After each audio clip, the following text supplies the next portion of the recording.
E aí pessoal, sejam todos muito bem-vindos, ou de volta, ou pela primeira vez. Eu sou o professor Pinguim, e hoje estamos juntos para resolver um exercício que está declarado lá em cima no título como sendo um exercício de álgebra linear, mas é um exercício que também pode ser considerado exercício de geometria analítica se a gente mudar o enunciado dele um pouquinho, colocando, ao invés de transformações lineares, matrizes, e aí o exercício passa a ser um exercício de geometria analítica. Isso vai ficar claro no final do exercício quando a gente fizer a interpretação dele. Eu espero que vocês gostem do exercício de hoje e, sem mais delongas, bora lá, vamos começar? Então vamos começar o nosso exercício resolvido de álgebra linear, como de costume, com o enunciado primeiro. O enunciado desse aqui diz: sejam T, uma transformação linear de R2 em R2, e S, uma outra transformação linear de R2 para R2. Essa notação, ela simplesmente quer dizer que a gente vai ter como dado de entrada um vetor de duas coordenadas reais e a saída é um novo vetor de duas coordenadas reais. Então elas vão ser duas transformações lineares que aplicam rotações de ângulos alfa e beta, respectivamente, dadas por... Aqui está a descrição algébrica de como fazer a transformação que pega um vetor xy, rotaciona ele de alfa, e depois um outro S que rotaciona ele de beta. A dedução de onde vem essas transformações é feita com geometria. Não está no escopo desse exercício fazer a dedução. A ideia é que isso foi dado no enunciado, mas pode ser um exercício futuro, fazer essa dedução é um negócio legal para se deduzir.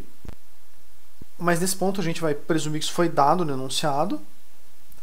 E aí ele pergunta, determine T bola S, ou T composta com S, e interprete isso geometricamente. Para a gente resolver esse problema, a gente precisa saber algumas coisas. Primeira, a definição da composição de transformações lineares. Composição de transformação linear é a mesma coisa de fazer composição de funções. A ideia é que, se você tem duas transformações, T e S, o domínio de T como sendo igual ao contradomínio de S, a transformação T composta com S, ou T bola S, é dada como a transformada de S de W. No fundo, o grande importante de trabalhar com função composta ou transformação linear composta é fazer sempre de dentro para fora. E uma outra coisa que a gente vai precisar saber são as fórmulas para soma e diferença de senos e cossenos. Aquelas formulinhas do ensino médio. Para o cosseno, se você tem cosseno de dois ângulos alfa mais beta, ou da diferença de dois ângulos alfa menos beta, a expressão era aquele cossa A, cossa B, troca o sinal sem saber. E para seno, o sinal vai ser igual. A frase era: minha terra tem palmeiras, o de canto sobe A, seno A, cosseno B, cosseno A. A gente vai usar essas duas expressões para esse exercício de hoje. Vamos resolver esse problema, então. Então, se a gente tem um vetor genérico, xy, duas coordenadas, para calcular a transformação composta T composta com S, T bola S, a gente tem que fazer a transformada de S num vetor genérico xy. Toda função composta é sempre de dentro para fora, então a gente começa por essa função S de xy. Isso foi dado, ele é um vetor de duas coordenadas. A primeira coordenada é x cosseno beta menos y seno beta, a segunda é x seno beta mais y cosseno beta. E a gente vai fazer a função t aplicada nisso aqui. A função t, pela definição dela, vamos voltar lá no enunciado para olhar rápido, a função t pegava, na primeira coordenada ele colocava o que está na primeira coordenada vezes cosseno de alfa, menos o que está na segunda vezes seno.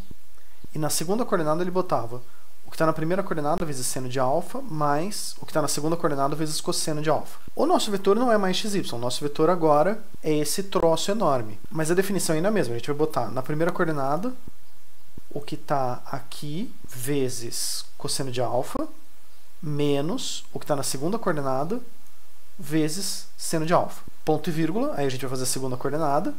A segunda coordenada era o que está na primeira coordenada vezes seno de alfa, mais o que está na segunda coordenada vezes cosseno de alfa. Essa é a nossa expressão e agora a gente vai simplificar ela para tentar chegar numa coisa mais simples. Bom, primeira coisa, vamos fazer distributiva. Aqui vão ser só distributivas, eu vou só deixar indicado, não vou ler todas, que senão o vídeo fica muito chato, mas é distributiva. Seno de alfa vezes menos x cosseno beta, vai multiplicando tanto na primeira coordenada, depois ponto e vírgula, quanto na segunda, são só distributivas. Aí, como a gente tem xy aqui, a ideia é tentar fatorar as coisas usando xy, botando eles em evidência sempre que possível. a gente tem, colocando x em evidência, x vai multiplicar cosseno beta, cosseno alfa, menos seno beta, seno alfa, virando esse primeiro termo aqui. Aí, botando y em evidência, a gente vai multiplicar menos seno beta, cosseno alfa, menos cosseno beta, seno alfa, virando essa segunda coordenada aqui. Ponto e vírgula, aí na segunda coordenada, botando x em evidência nessa expressão. A gente vai ter x vezes cosseno beta, seno alfa, mais seno beta, cosseno alfa, que é o que está aqui. E, botando y em evidência, a gente vai ter cosseno beta, cosseno alfa, menos seno beta, seno alfa, virando essa coordenada aqui.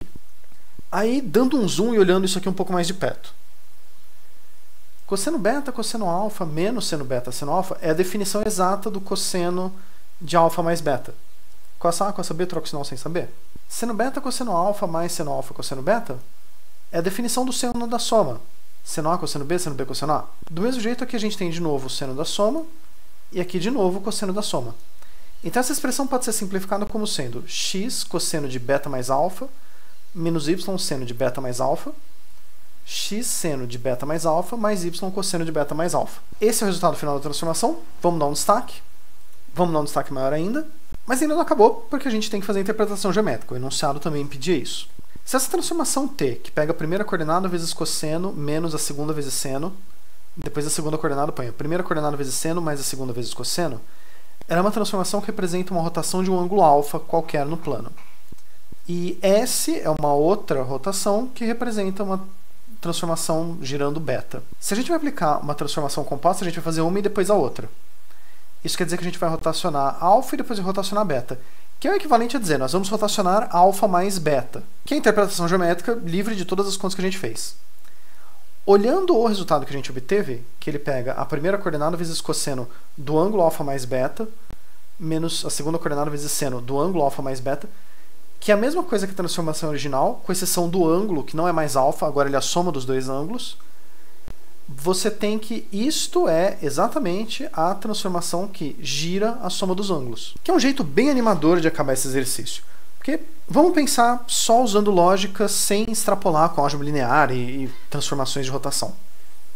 Se a gente pensar em dois cenários diferentes, a gente pega o primeiro cenário e gira ele 45 graus, e depois pega esse mesmo cenário e gira ele mais 60 graus.